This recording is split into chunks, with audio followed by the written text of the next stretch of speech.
అప్పు తీర్చకుండా పత్రిక విడుదల చేయకుండా ఎన్నడేలా తిప్పుదాం అనుకున్నావు. మునిగిపోయిన ప్రెస్ తో పాటు కొత్త మిషనరీ తీస్తామని సెక్యూరిటీ తీసుకొని ఇప్పుడు మాకు ఎక్కడదామని చూస్తావు. ఊరికే వదిలేయడానికి మేమేం గాజులు దొరుకోలేము.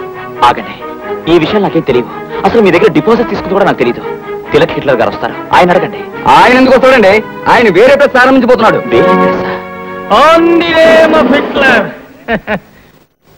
ఏంటి బ్రదర్, చాలా బిజీగా ఉన్నట్టున్నావు? ఓహో, బిజినెస్ మాట్లాడుతున్నావా? మళ్ళీ వస్తాలే.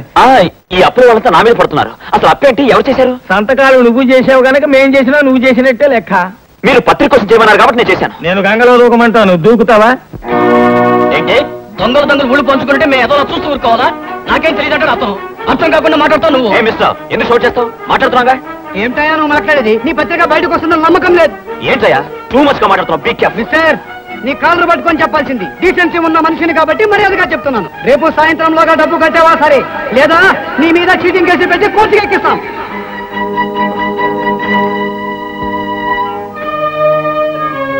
ఏమిటండి అలా ఉన్నారు? ఏం జరిగింది? మనసు బాగోక నేను ఎడుతుంటే మధ్యలో నీ ప్రశ్నలేంటి? మనసు బానే ఉంటుందండి, మనమే దాన్ని పాడు చేసుకుంటాం. ఏం జరిగింది? ఏం జరుగుతుంది? మగాడి బాబుకైనా చెడుకైనా ఆడదే కారణం అంటారు. నేను వేసే ప్రతి అడుగుకి 190 ప్రశ్నలు. ఏం చేస్తున్నారు, ఏమొస్తుంది, అసలు అవుతుందా లేదా, అన్ని అనుమానాలే. ఇప్పుడు ఏం జరిగింది బాబు? ఇప్పటి వరకు ఇంకా ఏం జరగలేదు. ఇక ముందు మాత్రం ఏం జరుగుతుంది? అందరూ నా పీక పిసికి చంపుతారు. అప్పుడు నా శవాన్ని నటింటేసుకుని ఏడుదురు గాని. ఊరుకోమ్మా, ఊరుకో. ఏంటి బాబు, అసలేం జరిగిందో చెప్పకుండా ఈ మాటలేంటి? ఇప్పుడు నాకు 1,00,000 రూపాయలు కావాలి. ఎక్కడి నుంచి తేము? ఏముందని తేము? ఎందుకు లేదు, ఈ ఇల్లుందిగా, తాకట్టు పెట్టండి. బాబు, నేను ఎవరి మీద లేనంత నమ్మకం పెట్టుకున్నదే ఒక్క ఇల్లు మీదే. నా బిడ్డకి ఈ ఇల్లే ఆధారం. నేను బతికుండగా ఇల్లు తాకట్టు పెట్టడం కుదరదు. జరిగిందేదో జరిగిపోయింది, పోయిన డబ్బు ఏదో పోయింది. నువ్వు ఏదైనా ఉద్యోగం చూసుకో. మనకి వ్యాపారాలు వద్దు బాబు. ఏం చేయాలో నాకు తెలుసు. మీరేమి సలహాలు ఇవ్వక్కర్లేదు. నా పరిస్థితి అర్థం చేసుకుంటే చాలు. ఈ ఇల్లు మీకెంతో నాకు అంతే. నేను చెప్పేది అర్థం చేసుకోరే. నాకంటే మీకు ఇల్లు ఎక్కువ. ఏమిటండి, ఏదో పరాయి వాళ్ళ మాట్లాడుతున్నారేంటి? నేనేం పరాయి వాళ్ళ మాట్లాడడం లేదు. మీ అమ్మాయి నన్ను పరాయమని చేసి మాట్లాడుతోంది. ఇంకో డబ్బున్న అమ్మాయిని కట్టుకుంటే నా అత్తమావళి సమయంలో నన్ను ఆదుకునేవాళ్ళు కారా? డబ్బున్న పిల్లని పెళ్లి చేసుకోలేదని ఇప్పుడు బాధపడుతున్నావా, లేదు డబ్బు కోసమే దీన్ని పెళ్లి చేసుకున్నావా? ఏమిటండి మీ ఇష్టం వచ్చినట్టు మాట్లాడుతున్నారు? నేనంత తేలిక కనపడుతున్నానా? కట్టుకున్న వాడు ఎవడో తెలీదు, నీతో చెప్పడానికి మాత్రం తయారయ్యారు. ఏమిటండి ఇది? అసలు మీరేం మాట్లాడుతున్నారో మీకు అర్థం అవుతుందా? ఈ రోజు ఆమె డబ్బు లేకపోయినంత మాత్రాందా ఒకప్పుడు మీరు సమర్థించిన ఆమె కదా ఇప్పుడు సంస్కారం లేకుండా కనపడుతుందా? అయ్యో పాపం, ఆడదని ఆవిడ మీద జాలితో నేను పెళ్లి చేసుకున్నాను. ఒక ఇంటిని నిలబెడుతున్నానన్న ఆత్మతృప్తితో నేను పెళ్లి చేసుకున్నాను. ఊరు వాడ మీ అత్తగారు ఎటువంటిది అంటే తలెత్తుకోలేక చస్తున్నాను. ఆ విశ్వాసం మీకుందా? అవునులే, ఈవిడతో చేశాక ఊరు వాళ్ళు చెప్తే మాత్రం ఏంటి? నీతి జాతి లేని వాళ్ళ మధ్య బతకడానికి అసహ్యం వేస్తోంది. మీరిద్దరూ కట్టుకుని ఈ ఇంట్లోనే చావండి.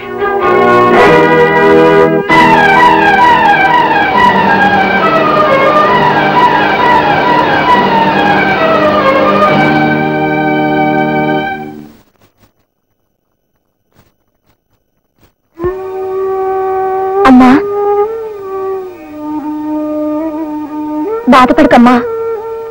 జీవితంలో ఎన్నో అవమానాలు భరించిన దానివి. నువ్వే ఇలా అయిపోతే ఇక నేనేమైపోవాలి? మోసం బ్రతికింది. అల్లుడైనా కొడుకైనా మీరే నన్ను నమ్మింది. తన అనుకున్న మనిషి లోకుల కంటే కఠినంగా మాట్లాడేసరికి మనసు చెదిరి ఆత్మహత్య చేసుకుంది. నా తల్లి శవానికి దహన సంస్కారాలు చేయమని ప్రాధాయపడడానికి నేను ఇక్కడికి రాలేదు. కానీ మీ వల్లే నా తల్లి చనిపోయిందని ఆమె కట్టెలో కాలక ముందే మీకు తెలియాలి. మీరు బాధపడతారని కాదు, నా బరువు దించుకున్నానన్న తృప్తి కోసం. నాకంటే నా తల్లి అదృష్టవంతురాలు, హాయిగా చనిపోగలిగింది. దయచేసి మీరు అక్కడికి రాకండి. మొగుడు విడిచిపెట్టిన ఆడదని నా తల్లి నన్న లోకులే. అత్తను చంపిన అల్లుడని మిమ్మల్ని అంటారు. అప్పుడు మిమ్మల్ని కూడా నీతి జాతి లేని మనుషులని కొందరు అనాల్సి వస్తుంది. గట్టు మీద ఉన్న వాళ్ళు ఎన్నైనా చెప్తారు, మోసేవాడికి తెలుస్తుంది బాగా. అయినా పుట్టిన వాడికి పెట్టడానికి మా దగ్గర ఏముందని కనాలి? పెద్ద ఉద్యోగం చేస్తున్నాను అబద్ధం చెప్పి కాఫీ హోటల్లో కప్పులు కడిగి ముగ్గురుతో చేస్తున్న కాపురం చాలు. పైగా అతని బిడ్డకి తల్లిని కావాలా? అందుకే నేను తల్లిని కావాలనుకోవడం లేదా. ఈ బిడ్డ నాకు అక్కర్లేదు. అమ్మా, అంత మాట అనకండి అమ్మా. నీకున్న అదృష్టం ఏటో అది లేని నాకు బాగా తెలుసు. ఇప్పుడిప్పుడే ఊపిరి పోసుకుంటున్న ఆ పసిప్రాణాన్ని తల్లి చేతులతోటే పీక పిసికేయటం తప్ప. అలాంటి పని చెయ్యకండి. మీకు ఏమైనా గొడవలు ఉంటే మీరే చూసుకోండి. ఆ పశువుడి ప్రాణాన్ని బలి చేయకండి అమ్మా. మధ్యలో నీ సలహా ఏమిటి పెద్ద?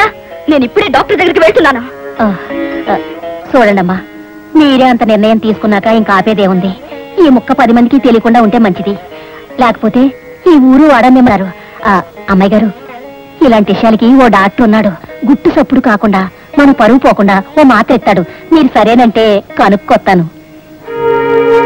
సరే, నువ్వు చెప్పేది నిజమా? నిజమే బాబుగారు. ఈ గండం గడవడానికి నాకు తెలిసిన నాటు డాక్టర్ ఉన్నారని చెప్పొచ్చాను. మీరే ఏదో ఒకటి చెయ్యాలి బాబుగారు. పిచ్చిదానా, ఈ సమాజం చాలా అడ్వాన్స్ అయిపోయింది. పెద్దవాళ్ళు చెప్పడం, చిన్నవాళ్ళు వినడం, ఇదంతా చాదస్తం అనిపించేసే రోజు. ఆమె జీవితం, ఆవిడిష్టం. అంటే మీకు తెలిసి కూడా ఊరుకుంటారా బాబుగారు? ఊరుకోక వెళ్ళి అడిగామే అనుకో, ఏమిటమ్మా ఈ తప్పుడు పని అని. మీరెవరు నన్ను అడగడానికి? నా ఇష్టం అంటుంది. మన అదృష్టం బాగుండకపోతే సలహాలు మానేసి నోరు మూసుకోండి అంటుంది. అప్పుడు మనకు మిగిలేదేంటి? నా పెద్దరికం పోవడం తప్ప. మీరే ఏదో ఒకటి చేస్తారని కొండంత ఆస్తూ వచ్చాను బాబుగారు. మనకి కొండంత ఆశ ఉండొచ్చే, కానీ ఆ పుట్టబోయే బిడ్డ మీద ఆ తల్లికి ఆవగించంతైనా మమకారం ఉండాలి కదా.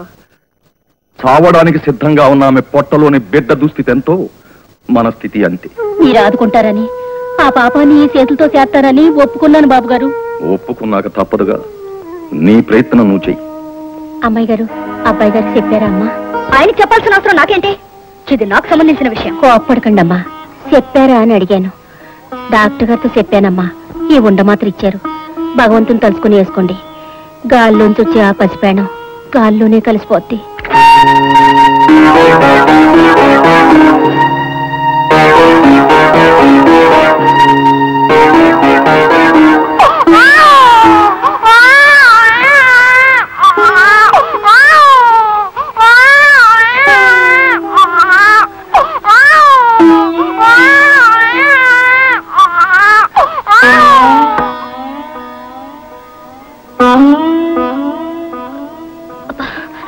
కడుపులో తిప్పుతున్నట్టుంది.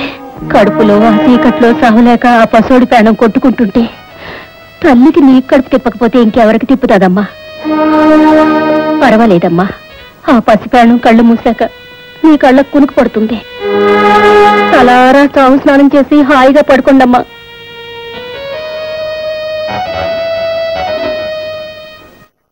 ఏమిటి నువ్వు చెప్పేది? మీకు చెప్పాల్సిన అవసరం లేదనుకోండి. అడిగారు కనుక చెప్తున్నాను. నేను అబార్షన్ చేయించుకున్నాను.